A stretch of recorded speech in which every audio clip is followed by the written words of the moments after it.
kulantii waxaan idin lahaantiinba meel walba waad naga daawanaysaan ku soo dhawaada telefishinka qaranka Soomaaliyeed xaruntiisa London waa barnaamijkii falanqaynta oo aad mar walba ka daawataan xarunta aanu ku leenahay magaalada London barnaamijkeena falanqaynta maanta waxaanu ku soo qaadanaynaa ama marti inoogu ah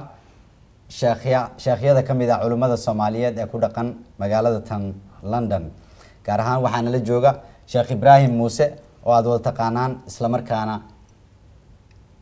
kamid ah culimada wax ka akhrisa masjidka Finsbury ee magaalada tan London sidoo kale waxaana la jooga Maxamed Sheekh Aadam oo ah qoraa wax ka qora arrimaha bulshada iyo diinta sidoo kale waxaana la jooga Cabdicasiis Aadam Xasan oo ah khabiir Soomaaliyeed oo ku xeel dheer arrimaha siyaasadda diinta iyo xiriirka dawliga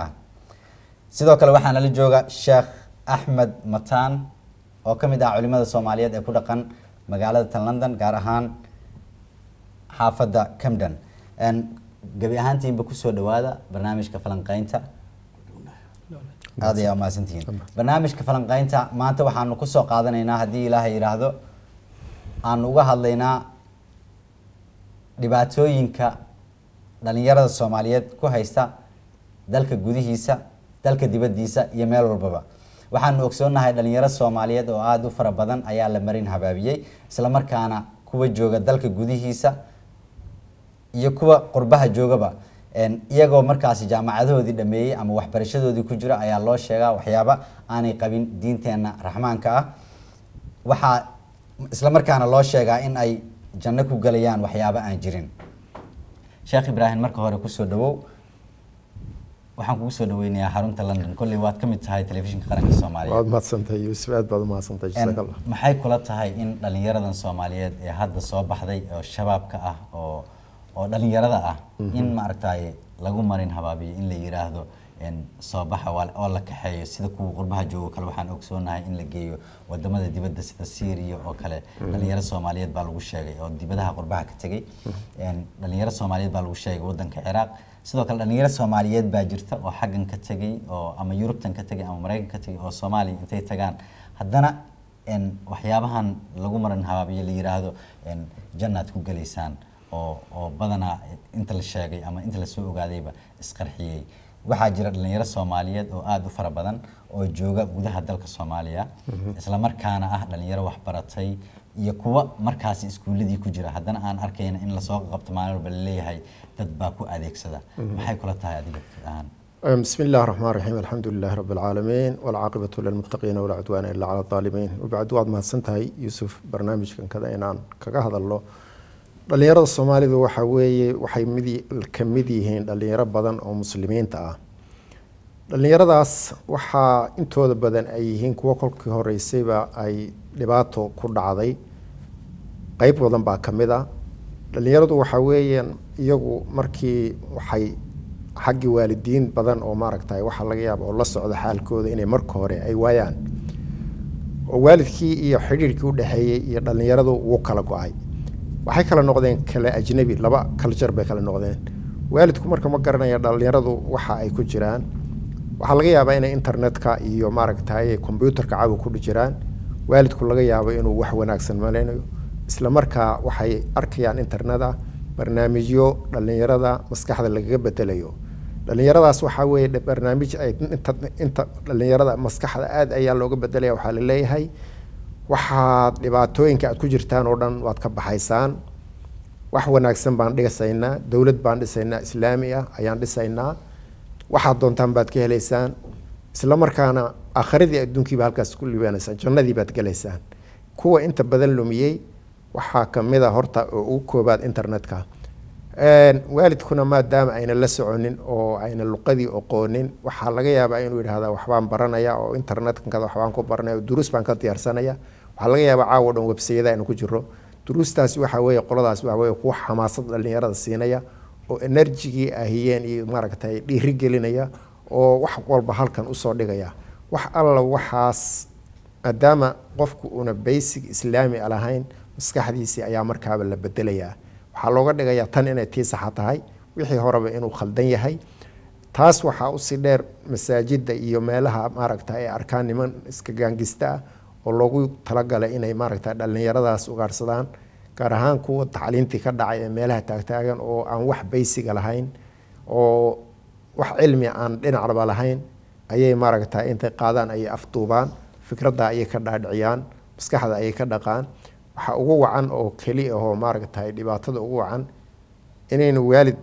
tarbiyeysan oo jidkii wanaagsanaa ku hogaamiy oo u sheega oo la socda inayna intooda badan lahayn. saad ogtihiin qoysaska Soomaalida inta badan way kala maqan yihiin ama way kala burbureen ama aabihii hooyadu way kala maqan yihiin. marka dhalinyaradaas qoladaas oo afduubaysa oo maskaxda maaragta ay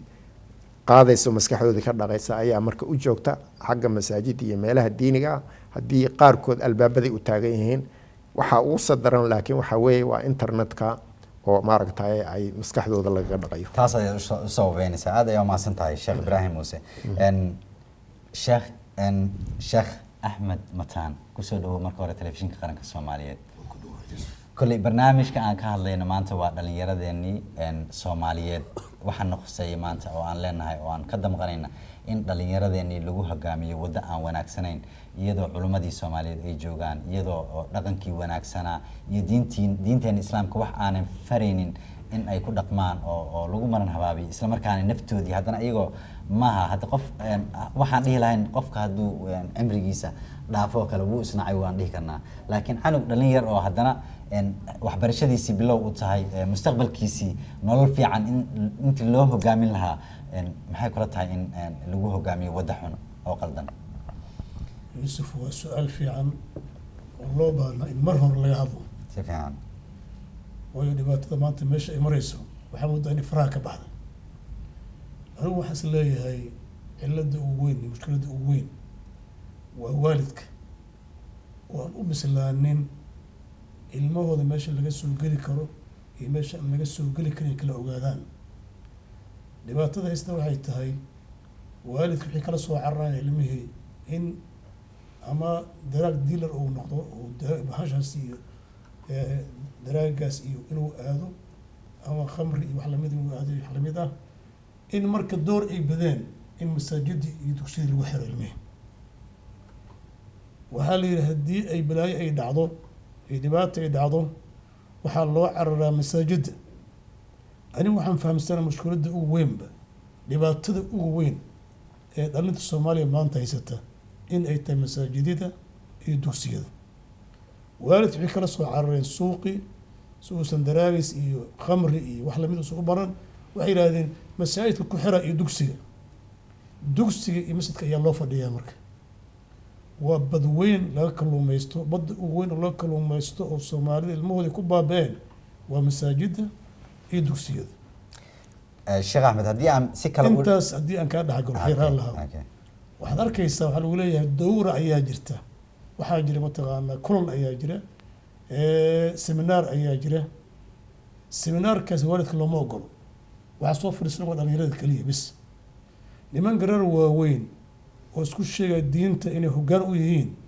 ayaa waxay bixinayaan casharo brain wash maskaxda lagu dhaqaayo. markaasay leeyihin diinta lagu soo duulay, markaas wuxuu ku darayaa ooyin, war diinti waa la qabsaday, war diinti war balaayaa dhacday, war waa inaan kacna. ilmihii yararka marka aan aqoon fiican lahayn oo bees fiican aan lahayn waxay fahmayaan in diinta islaamka lagu soo duulay oo u baahan tahay difaac. waxaad arkaysaa waxaa leeyahay 2 week ama 40 maalmood ayaa waxaa la bixinaa koorso oo diin ah ama xifdin quraan ah. quraan laguma xifdiyo 40 maalmood laguma xifdiyo quraan, ujeedada ka dambaysa. markaasaa leeyahay annaga iyo ilmaha dhexdeeda ka baxa, waalidka looma ogolo. waxaa la diiday inay ogaadaan waxa meesha ka socda. ilmahaasaa lagu hor oynaa, diinta lagu soo dugaa leeyahay, isha la dhex marsiinaa. kuwa qalbiga jilicsan oo caadifadooda ay soo horeyso oo ay arkaan inay u jiboonayaan markay leeyihiin, kuwaasaa taargeda lala baxaa. markaasi inta kaloo la dareeminaysan saas ku hayna meesha looga tagaya. marka waxaan dhihi lahaa marka mushkiladda ugu weyn waa waalidka oo ilmahooda aan ka warqabin dugsiyada iyo masaajida ay tagayaan. internetka shabraan uu sheegay waa jirtaa, laakiin aniga fahamkayga inta aan la socdo mushkiladda ugu weyn waa masaajida iyo dugsiyada. hadday waalidka la socon lahayn ilmahooda oo waxa la siinayo dhageysan lahaayeen iyo wax lagu akhrinayo wax badan ayaa badbaadinaya isleeyahay. waa tahay sheekh axmed adaan kugu celinayaa isla su-aashaasi sida aan wada ogsoonahay yaraanteen innaga waxaan kusoo kornay dad muslimiin aan nahay oo masaajidda waa nagula soo barbaariyey oo sidii annagana loo soo geeyey yaan jecelnahay in caruurteenana aan masaajida ugu xirno si ay wax ugu bartaan. anigu waxaan isleeyahay dadkii waalidka laftirkooda waxaa saaran macnaha dadaal unbay ka tahay waxay isleeyihiin maad caruurta wax bartaan oo laakiin soo muhiim ma aha cidda aad u geynaysa waalidka ayaa caqligii markaas leh oo ku xisaabtami kara caruurtooda meesha ay geynayaan iyo waxa ay barayaan. cidda baraysa canugaaga ama qur-aankii ha ahaado ama tafsiirkii ha ahaado ama xadiisyadii ha ahaadeen miyaanay ahayn annaga oo macnaha dad waaweyn caqligii leh inaan kula xisaabtanno masjidkii aan geynayno iyo cidda wax baraysa caruurteena. nacam waa su-aasha aan kaga jawaab runtii waxaan ku leeyahay mushkiladda ugu weyn waa waalidkii iyo ilmihii iska warqabin. masjid ayaa ilmo la geeyay ayay maqleen waalidka, dugsi ayaa la geeyay ayay maqleen, laakiin waxa ka socda dugsiga iyo masjidka waxba kama ogo. wiilka waa sii socdaa, gabadha waa sii socotaa, laakiin waxaa lagu shubaya alloodka Allah. waxaa loo baahay marka oo marar badan aan ka hadalnay oo fadhiyo badan aan uga hadalnay iyo muxuu kulmo badan in waalidka al aqal ugu yaraan oo la socdo ilmihiisa. haddaysan suurtagal ahayn waalidkii oo dhan in ay xerada soo galaan, waxaa dhici karta laba ka mida waalidka oo wakiil ka ah in ay goobjoog yihiin oo wax ilmaha loo sheegaya ay dhegeystaan. marka mushkilad ugu weyn oo Soomaaliya haysata waa masjid. waxaa la yaabay oo idinka aad aragteen inta badan tartamo ayaa la sameeyaa oo leeyahay quraanka ayaa lagu tartamaya maanta waxaa suuq imaanaya dugsi hebel iyo masjid hebel ayaa imaanayaan. sida arkayseen qaarkood waxaa lagu bixiyaa hadiyooyin baabuur ah, gawaari ayaa lagu bixiyaa, furaa la bixinaa. ujeedda ka dambaysa ayad quraan oo inkan ku baasay gaariyaa la siiyey, ciyaalkii oo dhan waxay arkayaan gaarigaasi waa lagu soo shubmaa. ujeeddada ka dambaysa waxay tahay markay ku soo xirmaan oo waxaas ay arkaan caruurtii kuwii la rabay oo qalbi jilicsana marka in xabad xabad loo siibto. waalidka ayaa loo baahan yahay dabinka loo dhigaya caruurtooda inay ka foojignaadaan. waa tahay aad ayaan kaga mahad celinaya sheekh axmed. sheekh cabdicasiis cabdicasiis aadan xasan waxaad ka mid tahay khubarada Soomaaliyeed ee ku xeel dheer arrimahan diinta waxna ka soo qoray ama u soo joogay siyaasadda Soomaaliyeed. ma kula tahay waxaan wax soo jireena inay yihiin oo wax dhaqan aan leenahay horta ma yihiin oo xageesan uga yimaadeen aad isleedahay؟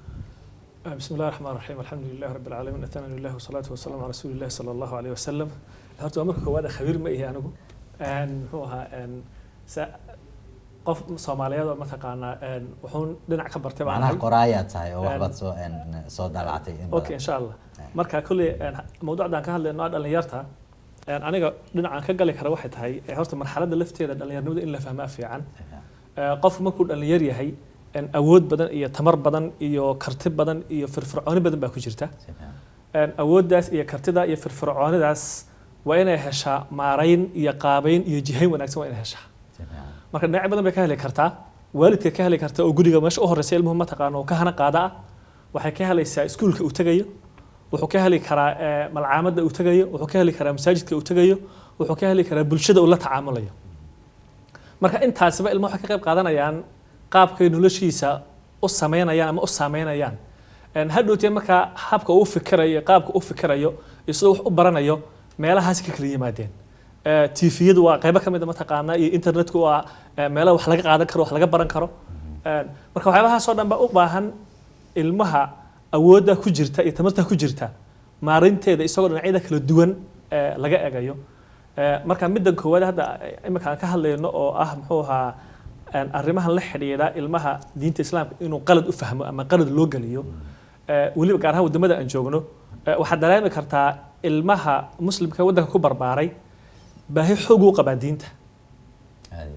sababtoo ah waxa weeyaan bey'ada uu ku nool yahay marka laga tago gurigiisa iyo masaajidka iyo bulshada yar ee muslimiinta uu la nool yahay marka laga tago bulshada kale waa mawjad kale oo noloshiisa dhinac u socota dhinac kale u socota. marka ilmuhu bulshadaas uu ku dhex nool yahay oo guriga iyo masaajidka iyo malcaamadda ah waa in xiriir fiican ka dhexeeya, xiriir wanaagsan ka dhexeeya, isla markaana la isla fahmaa baahida diineed ilmahani qabo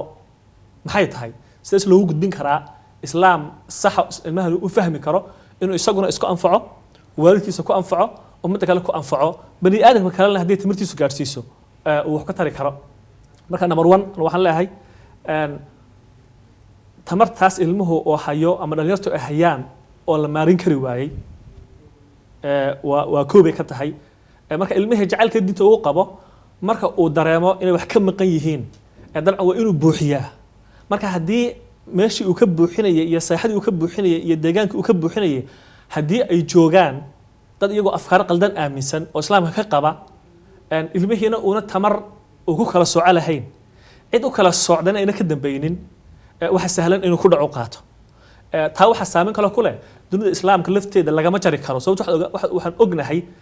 hadda qarniyadii sanadihii u dambeeyay oo dhan muslimiinta culays badan iyo dhibaatooyin badan baa haysta wadamada muslimiinta ay joogaan oo dhan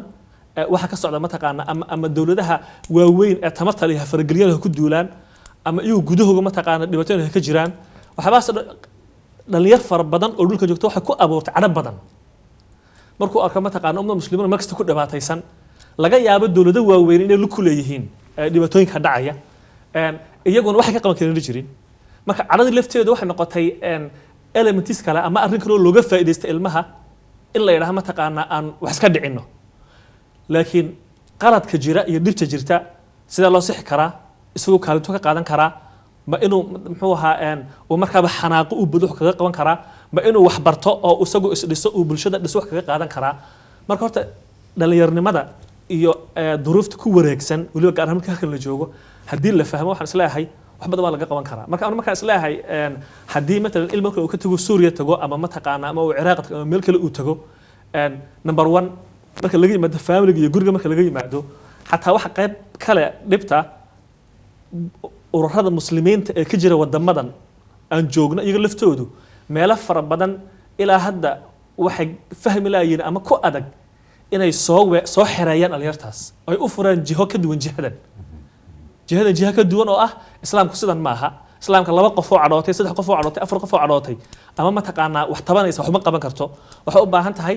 in wadar iyo mataqaana iskaash iyo jid dheer loo maro marka taa lafteedu qayb ka tahay sida Sheekh Ibrahim sheegay meediyaha iyo isticmaalkiisu qayb ka tahay sheekada hadii uu sheegay waalidka iyo muxuu ahaa ilmaha muxuu ahaa gaabka u dhaxeeya lafteedu qayb ka yahay marka waxa marka la isku daro ilmihi wuxuu soo dhacaya mataqaana muxuu ahaa inuu meel qadan jidka la gari karo arinta u dambeysay aan la soo gabagax weeyaan inaan kala saarno waa qasab ilmaha markaad rabto inuu islaamka ku soo dhex jiro in malcaamad la geeyo oo quraanka barto masaajidka in lagu xiro waa inuu barto laakiin iyada lafteeda xarumahaas oo dhan waxay u baahan yihiin in laga helo tababar dhameystiran dadaal fiican baa socda oo dadku u dadaalayaan masaajid baa la dhisayaa quraanka waa la baranaya waa lagu tartama waxa sidoo wax wanaagsan weeyaan in dhiirigelin way mudan tahay laakiin waa in la helaa isfahan xoog leh oo ka dhaxeyn kara macalinka quraanka dhigaya ilmaha uu dhigayo waalidka isku waxaas oo in la fahmi karo mataqaana intuu hal isku dhigi karo aad ayaan kaga mahadcelinayaa maxamed sheekh aadan waataan aragnay dhalinyaro fara badan oo aad u da'yar yaa inta badan TV-yada laga soo saaraa iyagoo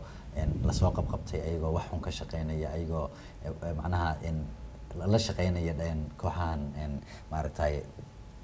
oo marin habaabinaya sidaan ogsoonahay dhalinyaro fara badan ayaa jira oo wax barata sidoo kale maxaa sababi kara isleedahay dalka Soomaaliya colaad badan waa soo marnay haddana in aanug wax barta oo aqligiisu markaas waxaan isleeyahay xitaa waxa ku jira dhalinyaro oo iyagu xoogaa waaweyn baa ku jira miyaan aqligu keenin in qofkan markuu wax baranayo anuu markaan qof weynahay waxaan isleeyahay meesha xun iyo meesha kale waad kala taqaan maxaa keeni kara isleedahay bismillaahir rahmaanir rahiim marka hore waan ku salaamayaa shuf barnaamijka nagu casuuntay waxaan kaloo salaamayaa marti sharaftan qiimaha badan ee barnaamijka jooga iyo daawadayaasha haddaan u soo laabto horta runtii arrintan waa arrin aad muhiim u ah mana rabi dhanka ay ka fiiriyeen maaragtay culumadii igu horreysay inaan ka fiiriyo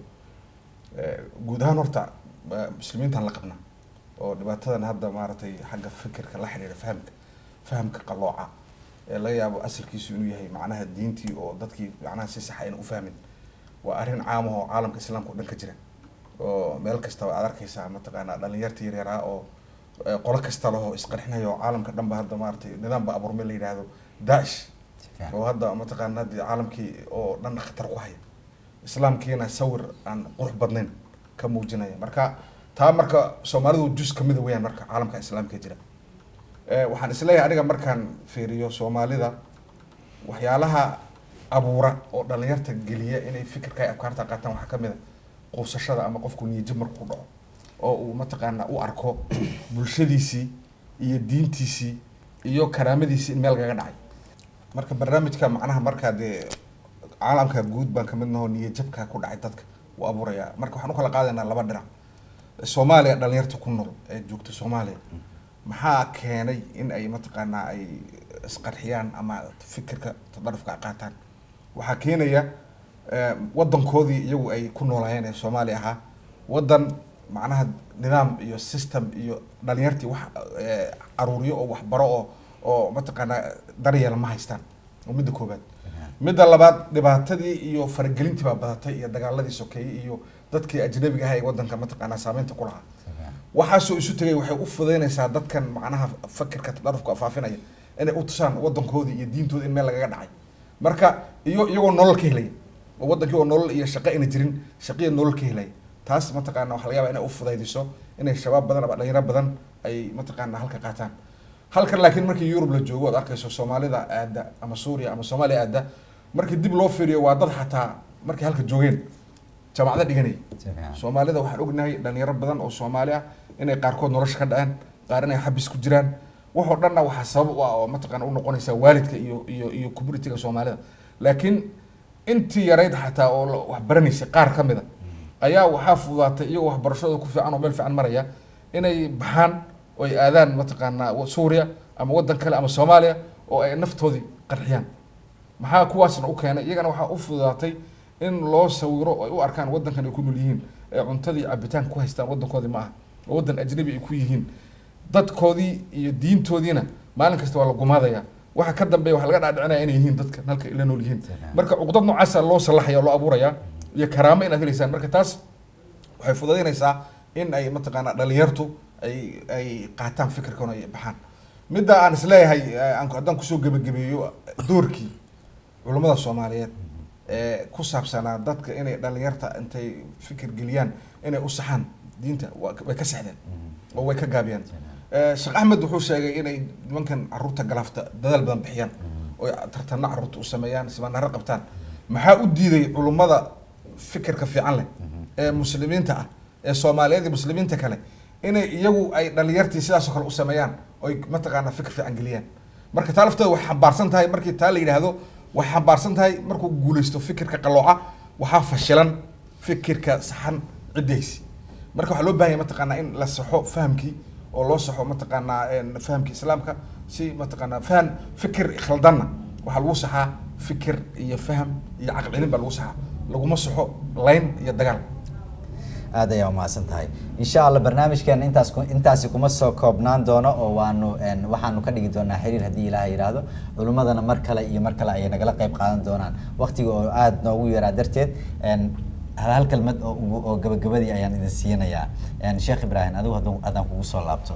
maxaad is leedahay waa looga badbaadi karaa in dhalinyaradan wax aan jirin loo sheego maadaama aad kamid tahay culimadii Soomaaliyeed isla markaana masjid aad maaragtay maalin walba tafsiir iyo xadiisyo ka akhriso? waad mahadsan tahay. waxaan arkaa dhalinyarada in lagu seex karo. marka ugu horeysa waa in haddii la joogo community-gan dibadda ah inay marka hore iyagu ay isku xoogsadaan oo isqabsadaan. dhalinyarada midda koobaad ee marka wax lagu saxay kolka horta waxa wax seexi kara ee ugu horeeya waa waalidka. waalidku waxaa loo baahan yahay inuu naftiisu kow fahmo oo uu fikradda saxda ah ee ilmahankada yacni bedelaysa inuu isagu horta fahansan yahay. waalidku waa inuu fahansan yahay. markuu waalidku labada waalid ay fahansan yihiin fikradda saxda ah ee maaragtay fikrad fiican ay diinta ka haystaan xitaa aqoontooda ha yaraato laakiin fikradda saxda ay haystaan ilmihii way u sheegi karaan way waanin karaan way bedelayaan. guriga yaa ugu horeysa horta aasaaska weeyaan meesha laga sixi karo. midda labaad waxaa weeye meesha uu tegayo dadkan ay u tegaya ee diintii ay u doonanayaan. yacni qaar waxaa jira barto oo qur-aanka ku xafiday oo naqaano oo hadda si fiican meel ka gaadhay. qaarna waxaa weeyaan way meelahaas uu sheekhan isuu sheegayay wax lagu khalday weeyaan. meeshaan nafteeda dadka u taganayaan waa inay dad fikrad siicnayaan oo ardadii ay wax fiican u sheegayaan oo ay saxayaan oo fikradan ay dhalinyarada u sheegaan ma aha qur-aankii bay barayaan ama waa inay wax ka dambeeya waa inay fikradda saxda barayaan tarbiya meeshii la helo oo maskaxdooda la toosinayo jacayl lagu abuurayo waalidkood mujtamacooda iyo dadkooda bulshadooda jacayl loogu abuuro wadankan xitaa ay ku nool yihiin ee soo dhaweeyey jacayl in loogu abuuro ee soo dhaweeyey diinta saxdii inay tahay in dadkaas lala wada noolaado oo marka culimadaas xitaa wax u sheegaysaa waa inay fikrad fiican ku abuurto waxaa kale oo marka weeyaan oo intaas koobaad oo laga sixi karaa meesha ay tegayaan iyo masaajida iyo maaragtay in maaragtay duruus caama laga bixiyo oo looga sheego oo dhalinyarada xitaa ninka masaajid ka khudbeynayaba hadda maalanba waa inuu saxo oo waxyaalaha khaladka uga digo dhalinyarada meesha yani masaajidka kolkay tagaan masaajidka khudbada laga sameynayo ama duruusta laga bixinayo in looga digo khaladka joogo bulshada weyn ka community ahaanna waa laga sixi karaa communitygu xitaa naftiisa in markaa shirar la qabto oo dadka dhan ay midaysan yihiin oo laysugu keeno oo shir weyn la qabto oo fikradda saxda lagu faafiyo khaladkan carruurta looga digo marka communityga waa laga saxayaa ta ugu horeysa waa guriga ta labaad waa meeshay teganayaan wax ka baranayaan masaajid ama madrasa ta labaad weeye ta saddexaad ee laga sixi karaa maadaama waxa weeye community isku weyn oo isla xidhiidha oo duruus laga bixiyo oo dhalinyarada targetka la saaro lagaga hadlo fikradda khaladka iyo fikradda sax iyo dhalinyaradu waxay u baahan yihiin markaa la fahansiiyo oo la faafiyo aad ayaa umahadsan tahay sheekh axmed haddaan adigu kugu soo noqdo dhalinyarada soomaaliyeed gaar ahaan kuwa gudaha dalka jooga inta badan waxaa la sheegaa in lagu marin habaabiyo sababo jira awgeed xagga duruufaha oo la sheegaa in lacag badan la siiyo oo la yiraahdo lacag badan baan ku siinaynaa waanu in ka badanna loo ballan qaado si ay waxyaabahan xun u sameeyaan iyagoo macnaha xitaa haddii laga soo tago dhinacii diinta dhinaca kale ma lays dhihi karaa lacagtaasina dhibaatay u tahay in ilmaha lagu soo jiito wallaahi waa su-aal fiican mushkiladda ugu weyn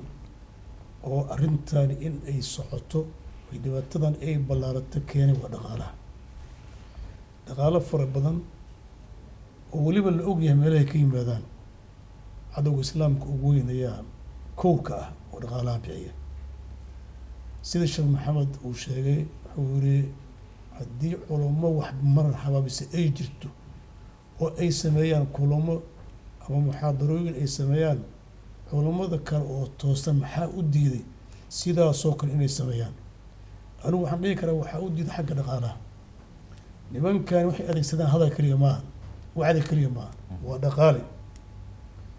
aan go-in ayay leeyihiin waxay isugu dareen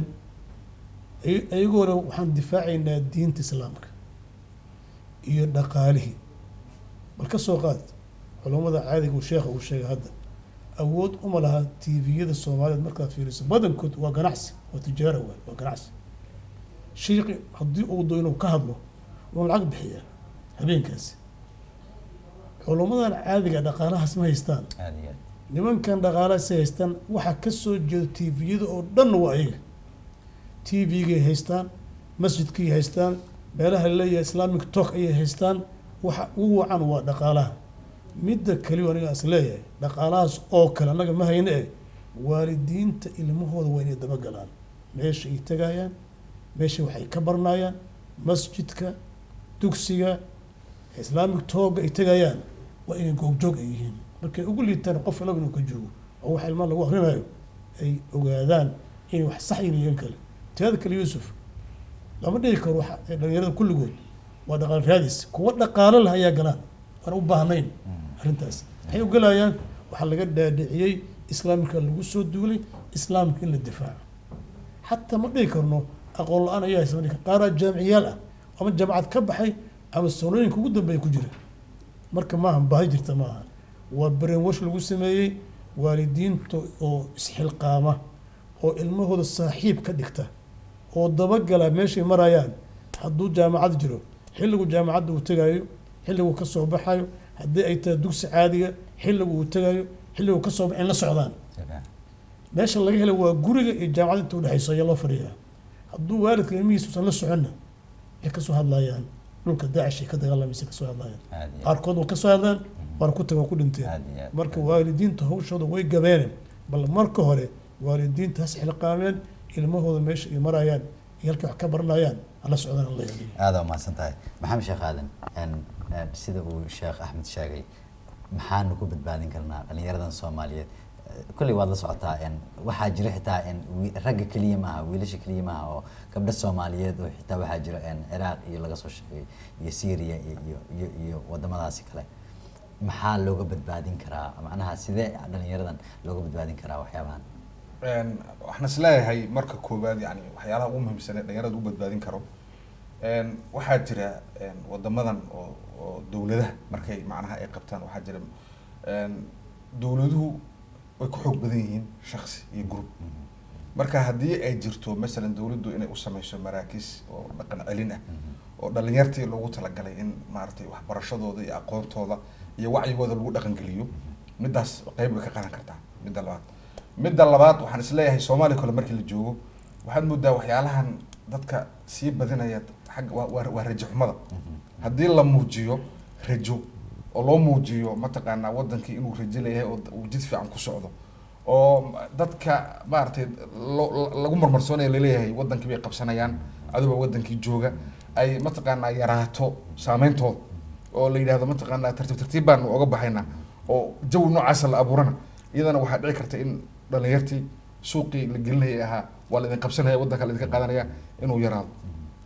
midda macnaha waa midda marka laga hadlayo xagga gudaha soomaaliya doorka culummada doorka dawladda iyo doorka waalidiinta ani waxa hadda soomaaliya ugu muhiimsan oon isleeyahay soomaaliya markii la joogo dhalinyarta way badbaadin karaan fikirkana way sixi karaan waa haddii ay jirto siyaasad dawladeed oo ku wajahan in macnaha dhalinyarta fahamka diinta horta loo saxo marka koowaad oo si fiican culummo macnaha aqoontooda lagu kalsoon yahay iyo fahamkooda islaamku inay diinta ay u saxaan majaalaadkii iyo meeshii laga saxayay iyo goobihiina loo diyaariyo midda labaad wax alla wixii dhalinyarta macnaha niyajab ku ridaya oo tusaale noqon karo oo xun oo la odhan karo waxaasaa jira waddanka jira in inta la kala yareyn karo la kala yareeyo oo la tuso rajo amal in loo abuuro yadadiilo in loo abuuro labadaa haddii la helo waxaan isleeyahay waxbaa mataqaanaa ka badbaadi karaa dhalinyarta waddan gudihiisa kuwan dibadda jooga aniga waxaan isleeyahay number one waxaa weeyaan muslimiinta horta la qabnaa iyo guud ahaan jawiga guud laakiin innaga soomaalida waan dayacannahay waalidiintana number one ka oo ilmahooda inta badanna inta hadda aan ka hadlayno waxaa ka badan inta xabishada ku jirta waxaa ka badan inta daraaga cunta iyo jidad taagan in yarbaa maaragtay waxbarata intaa waxbaratay ee yar weeye inta dhalinyarta laga kaxaysanayo ay ku dhimanayaan kasoo hadlayaan iyagoo jamacadihii dhameeyey meelhay daacish joogto taasna waxay ku xiran tahay siyaasadda guud ee westernka hadda jira iyo muslimiinta si oo la dhaqmo iyo fahamkaas si loo abuurayo taa lafteeda waxay u baahan tahay community soomaaliyeed oo xoog leh in la helo oo wacyigelin sameeya oo dhalinyarta tusa in mataqaanaa wanaag wixii loo sameeyey wanaaga inay wanaag u xifdiyaan wixii khaldanna inay isku dayaan inay mataqaanaa si nabad iyo wanaag ku saxaan laakiin ayna ahayn macnaheedu inay mataqaanaa ay naftooda halagaan iyo ummadaha kale aad ayaan kaga mahad celinayaa cabdicasiis aadan